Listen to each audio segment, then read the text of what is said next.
ಸಂವಿಧಾನ ದಿನಾಚರಣೆಯ ಶುಭಾಶಯಗಳನ್ನು ನಾನು ಇವತ್ತು ನಮಗೆಲ್ಲರಿಗೂ ಕೋರಕ್ಕೆ ಇಚ್ಛೆ ಮಾಡುತ್ತೇನೆ. ಸಂವಿಧಾನ ದಿವಸ ಇವತ್ತು 1949ರಲ್ಲಿ ನವೆಂಬರ್ 26ರಂದು ಈ ಒಂದು ಪವಿತ್ರವಾದ ಸಂವಿಧಾನವನ್ನು ಡಾಕ್ಟರ್ ಬಾಬಾ ಸಾಹೇಬ್ ಅಂಬೇಡ್ಕರ್ ಅವರ ಅಧ್ಯಕ್ಷತೆಯಲ್ಲಿ ರಚನೆಯಾದಂತಹ ಸಂವಿಧಾನವನ್ನು ಭಾರತ ಸರ್ಕಾರಕ್ಕೆ ಇವತ್ತು ಅರ್ಪಣೆಯನ್ನು ಮಾಡುವ ಮುಖಾಂತರ ಅಧಿಕೃತವಾಗಿ ಅಂತಿಮವಾಗಿ ಈ ಸಂವಿಧಾನವನ್ನು ಇವತ್ತು ನೀವೆಲ್ಲ ಒಪ್ಪಿಕೊಂಡಿರುವಂತಹ ಒಂದು ಪವಿತ್ರವಾದ ದಿನ ನಮ್ಮ ಮಾತನ್ನು ನಾನು ಹೇಳಕ್ಕೆ ಇಷ್ಟಪಡ್ತೇನೆ. ಈಗಾಗಲೇ ಸಂವಿಧಾನದ ಎಳೆಯನ್ನು ಕುರಿತು ನಮ್ಮ ವಿಶೇಷ ಭಾಷಣಕಾರರು ಉಪನ್ಯಾಸಕಾರರ ಸನ್ಮಾನ್ಯ ಪರಶುರಾಮ್ ಮಹಾರಾಜ್ ಅವರು ತಮ್ಮ ಮುಂದೆ ಈಗಾಗಲೇ ಪ್ರಸ್ತುತಪಡಿಸಿದ್ದಾರೆ. ನಾನು ಹೆಚ್ಚಿಗೆ ಹೇಳುವಂಥದ್ದು ಏನಿಲ್ಲ. ನಾವು ಎಲ್ಲರೂ ಭಾರತೀಯರು ಒಂದೇ.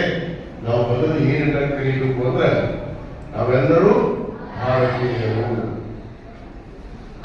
ಎಲ್ಲ ಧರ್ಮ ಜಾತಿ ಎಲ್ಲವನ್ನು ಆಧರಿಸಿ ಇದ್ರೂ ಕೂಡ ನಾವು ಭಾರತ ದೇಶದ ಹೆಮ್ಮೆಯ ಪ್ರಜೆಗಳು ಅನ್ನೋದನ್ನು ನಾವು ಮೊದಲು ಹೇಳೋದನ್ನ ಕಲಿಬೇಕು. ಯಾಕಂದ್ರೆ ನಮ್ಮ ಸಂವಿಧಾನ ಹೇಳುತ್ತೆ ಪ್ರಜಾಪ್ರಭುತ್ವ ರಾಷ್ಟ್ರ. ಪ್ರಜೆಗಳಿಗಾಗಿ, ಪ್ರಜೆಗಳಿಗೋಸ್ಕರ, ಪ್ರಜೆಗಳಿಂದ ಎನ್ನುವ ಒಂದು ಸಂವಿಧಾನ. ಅಂದ್ರೆ ಪ್ರಜೆಗಳಿಂದಲೇ ಎಲ್ಲವೂ ರಕ್ಷಣಾಗ್ತದೆ. ಪ್ರಜೆಗಳೇ ವಾಸ್, ಪ್ರಜೆಗಳೇ ಏನ್ ಹೇಳ್ರಿ ಏನಪ್ಪ ಅವ್ರು ನಮ್ಮ ದೇಶದವರೇ ಅಲ್ಲ. ಆ ಒಂದು ವರ್ಗ ನಮ್ಮ ದೇಶದಲ್ಲಿ ಜನಿಸೇ ಇಲ್ಲ. ಅವರು ಆರ್ಯರು, ನಾವು ದ್ರಾವಿಡರು. ಅವರು ಆರ್ಯರು.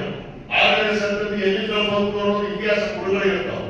ಎಲ್ಲಿಂದ ಬಂದ್ರು ಇವರು ನಮ್ಮ ದೇಶ ಸೇರ್ಕೊಂಡ್ರು ಅನ್ನೋದನ್ನ ಇವತ್ತು ಇತಿಹಾಸ ಕುರುಗಳೇ ಇರ್ತಾವ.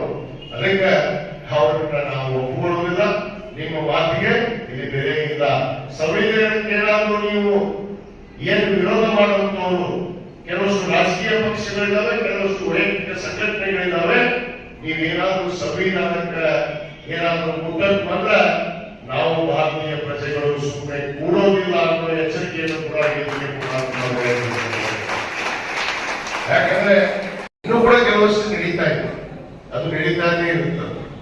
ಅದಕ್ಕೆ ಅಂತೆನೇ ಇಲ್ಲ.